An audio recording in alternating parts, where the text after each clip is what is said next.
यार हरीम बात सुनो। अदन हरीम के पास सलियों में आकर बैठ गई। हरीम हर वक्त सलियों में बैठी रहती, जैसे इसको सुकून मिलता हो सलियों में बैठने से। हरीम ने क्लास बनिक की तो मतलब वो स्कूल में कहीं ना कहीं सलियों में बैठी होगी। वैसे स्कूल था बहुत बड़ा, पर हरीम को ढूंढने के लिए स्कूल में जहाँ जहाँ सलियाँ हों बस वहाँ जाकर ढूंढ लो। यार हरीम, एक तो तुम भी ना हर वक्त सलियों में बैठी रहती हो। तुम्हें पता है तुम्हारे साथ रह रह कर मेरी भी आदत यही हो गई है, हर वक्त सलियों में बैठने की। कल तो हद हो गई, मैं बैठी थी सलियों में, जरनश आ गई मेरी गोद में, 1 रुपए का सिक्का डाल दिया। मैंने कहा ये क्या है? कहती सलियों में बैठी हो, भिखारी लग रही हो, लो ये लो भीख। हा हा हा हा, उफ फफ फफ। फिर हरीम पानी पी रही थी। अदन की इस बात पर इससे कंट्रोल नहीं हुआ और मुंह में जितना भी पानी था उसने सलियों की दूसरी तरफ गुलाब के फूलों पर गिरा दिया। यार हरीम, उफ़ क्या कर रही हो, इंसान की बच्ची बन जाओ। माली ने देख लिया तो डांटेगा यार। अदन वैसे ही बहुत डरपोक थी, हरीम की इस हरकत पर उसके हाथ ही कांपने लग गए थे। अरे मेरी जान, किससे डरती हो इतना? ये डरना वरना छोड़ दो, डरपोक लड़की। और वो देखो सामने माली चाचा आ रहा है और साथ तुम्हारा गुठली चाचा भी आ रहा है। हाँ हाँ कहो तो मैं गुठली चाचा से पूछो कि अपनी भतीजी से क्यों नहीं मिलता। हा हा हा। हरीम ने अलिफाटे कर बोतल में जितना भी पानी था फूलों में डाल दिया। जानकर अदन को तंग करने में हरीम को मजा आता था। पानी गिराकर वापस आकर बैठ गए। अरे ये क्या क्या यार, सारा पानी ही गिरा दिया तुमने, हद होती है यार। और ये डरपोक किसको कहा? मैं डरपोक नहीं हूं, हरीम ने स्टाइल से बालों में हाथ फेर कर कहा। अरे ये गुठली यार, पानी किसने डाला है फूलों में? मैंने तो नहीं डाला। माली बाबा की जैसे ही फूलों पर नजर पड़ी उन्होंने सर खुजाते हुए गुठली अंकल से कहा। अरे तेरी छेमिक छेलों ने डाला होगा। गुठली चाचा भी कोई मौका हाथ से जाने ना देते थे, हर वक्त माली को छेड़ते रहते थे। हैं, मेरी कौन सी छेमिक छेलो है? बस बस भूला ना बन। वो समोसे वाली हर वक्त तेरे आगे पीछे घूमती, मगर तो है कि लिफ्ट ही नहीं करवाता। तो मिस उरूज को ही देखता रहता है। अरे यार नहीं, वो तो टीचर है और मैं माली हूँ, छोड़ ना। कहाँ वो कहाँ मैं? माली की आंखों में आदास सी छा गई थी।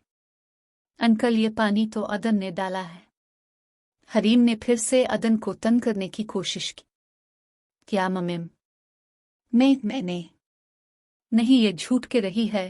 पहले तो अदन हड़बड़ा गई, फिर खुद को संभालते हुए बोली, ये दो बदतमीज लड़कियां जरूर फूल तोड़ रही होंगी, अभी मैडम के पास लेकर जाता हूँ, फाइन लगेगा तब उनको मजा आएगा। गुठली अंकल ने गुस्से से कहा। उनकी तो तेवरियां हर वक्त माथे पर रहती, गुस्सा नाक पर और मिजाज सड़ा हो रहता इनका। अदन के डर के मारे हाथ कांपना शुरू हो गए, ना ही वो इतनी तेज थी कि कोई बात बना सके। हरीम ने अदन का हाथ पकड़ लिया, वो समझ गई थी अब अदन रोना शुरू कर देगी। वो अंकल खुद को समझते क्या हो? मैडम के पास लेकर जाओगे? हाँ हाँ अच्छा चलो चलते हैं।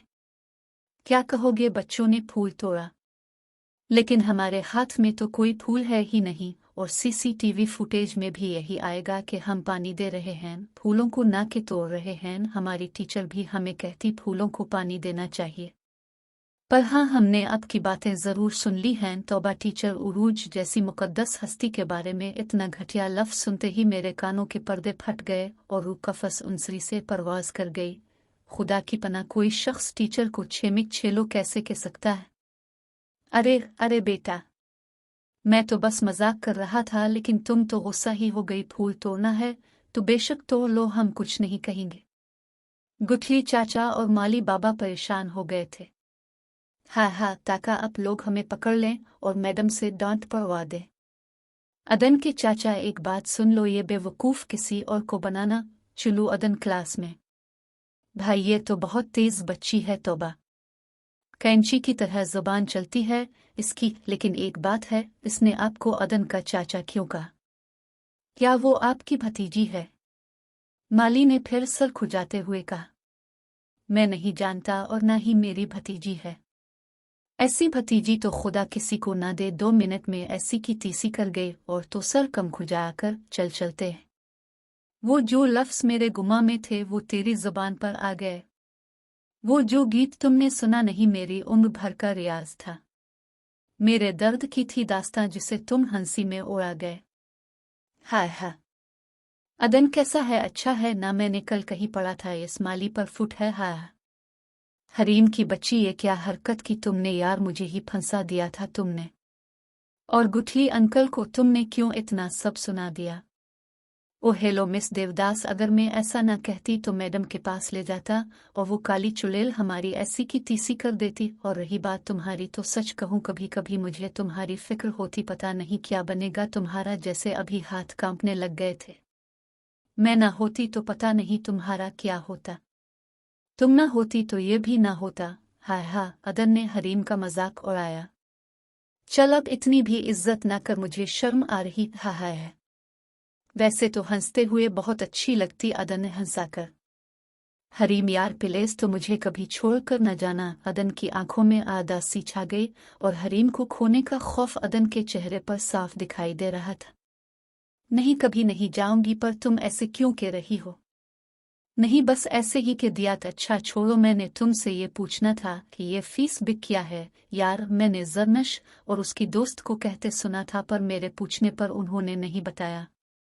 तुम बताओ ना। अदन ने बात चेंज कर दी, शायद वो हर बात दिल में ही रखना पसंद करती थी। यार देख, फीस मतलब चेहरा, बिक मतलब किताब। ये किसी किताब का नाम होगा जिसको पढ़कर आप किसी का भी चेहरा पढ़ सकते हो। हरीम सब जानती थी, पर वो अदन के साथ मजाक कर रही थी। अदन वैसे ही हर बात पर यकीन कर लेती थी, उसने इस पर भी यकीन कर लिया था।